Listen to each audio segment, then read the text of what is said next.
Il existe environ 250 offices publics de l'habitat, qui sont des établissements publics, industriels et commerciaux, rattachés à une collectivité territoriale ou un EPCI. Pour les plus grands d'entre eux, ils ont dû se mettre en conformité avec les obligations anticorruption prévues par la loi Sapin II, au même titre que les grandes entreprises françaises. Ainsi, une vingtaine d'OPH entrent dans le champ de l'article 17 de la loi Sapin II, c'est-à-dire qu'ils doivent mettre en place un plan anticorruption détaillé à l'article 17 de la loi.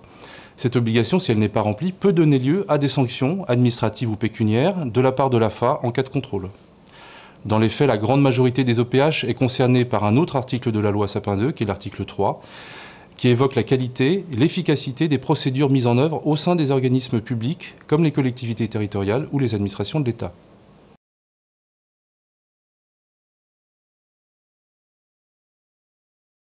Dans une récente enquête de l'AFA, on constate que 57% des OPH ont mis en place un dispositif anticorruption ou bien ont pris des mesures de prévention. L'appropriation des outils de l'anticorruption est donc en cours dans ces organismes publics. La Fédération des OPH a accompagné les plus grands d'entre eux concernés par les obligations applicables aux grandes entreprises dans leur démarche de déploiement d'un plan anticorruption interne dans la foulée de la loi Sapin II.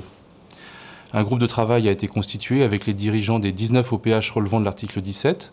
Il a notamment étudié la cartographie des risques propres aux OPH et les modes de prévention à mettre en place. La Fédération a mis à disposition de ses adhérents un espace collaboratif interne avec une bibliothèque de documents qui comprend aussi une foire aux questions et un lieu de diffusion de l'information. La mise à disposition de ces ressources bénéficie à tous les OPH, quelle que soit leur taille. Cela favorise l'échange de bonnes pratiques, l'appropriation progressive des outils de l'anticorruption et permet à l'ensemble des organismes d'échanger sur ces sujets.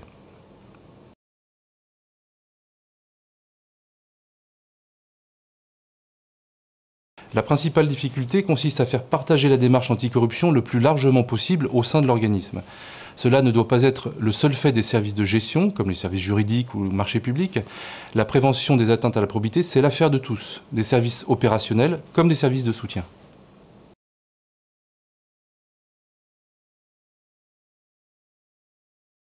Alors il me semble qu'un point déterminant est de prévoir dès le démarrage du plan anticorruption de former les dirigeants. Ils deviennent ainsi des relais pour porter la dynamique du plan au sein des OPH. La Fédération, dans cet objectif, a mis en place une opération de formation collective à l'intention des équipes dirigeantes des OPH et des salariés les plus exposés au risque de corruption. Elle contribue également à former les membres des conseils d'administration des OPH, soit environ 6 000 personnes. Ce sont des élus et des bénévoles.